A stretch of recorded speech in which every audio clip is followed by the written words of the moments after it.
শিখাইয়া ছাইরা গেলি রে ওরে বন্ধু ডাকিলেও শোনো না রে বন্ধু এই কি প্রেমে পাওনা রে ছিল আমার এই কি প্রেমে পাওনা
আমি ডাক দিলেও শোনো না, আমার এই কি প্রেমের পাওনা।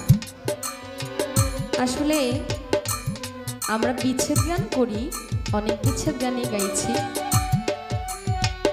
বিচ্ছেদ গানের যে বিষয়বস্তু এটি একদম ভিন্ন। যে আমাকে প্রেম শিখাইলো, আমাকে এই রাস্তায় আনলো, এখন সেই প্রেমের রাস্তায় আমাকে রেখে সে হঠাৎ করে নাই। হতে পারে সেটা মুর্শিদ, হতে পারে বাবা মা, হতে পারে কোনো বন্ধু, হতে পারে দূরের ভাই। আমাকে আনলো ঠিকই, কিন্তু সে এখন আমার পাশে নাই। কত সুন্দর কথা, চিন্তা করলেই চোখের জল ধরে রাখা যায় না। আসলে বিচ্ছেদ মানে বিয়োগ হয়ে যাওয়া, একজন আরেকজনের কাছ থেকে বিচ্ছিন্ন হয়ে যাওয়া। আমাকে অকুল সাগরে ভাসিয়ে সে তার মতো তার রাস্তা খুঁজে নিয়েছে। সাগরে যেমন পানা ভাসতে থাকে, কচুরি ফুল ভাসতে থাকে, আমাকে সেই মতো ভাসিয়ে সে চলে গেছে। এখন আমি তার সারা শব্দ, তার কোনো পাত্তাই পাই না।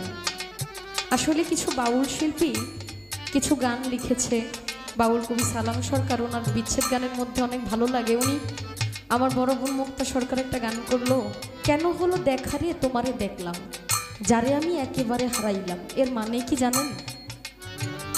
আমি তোমাকে দেখে অবাক হয়ে গেছি, কেন যেন মনে হচ্ছে তোমারই মতো আমার কাছের একজন মানুষ ছিল, কিন্তু হঠাৎ করে সে আর আমার মাঝে নাই। তোমাকে দেখে আমার সেই মানুষটার কথা মনে হয়ে গেছে, যে ঠিক আমার কাছের মানুষটার মতো তোমার মতো একটা মানুষ ছিল। এখন সে যে জায়গায় চলে গেছে, সেখান থেকে তাকে আর আনার কোনো উপায় নাই। এখন আমি তোমাকে কিভাবে বলি যে তুমি আমার সেই মানুষ? আমার কথা শুনে যদি তুমি কষ্ট পাও, তার জন্য গানে বললেন যে কেন হলো দেখা আমি তোমারে দেখলাম, যারে আমি একেবারে হারাইলাম।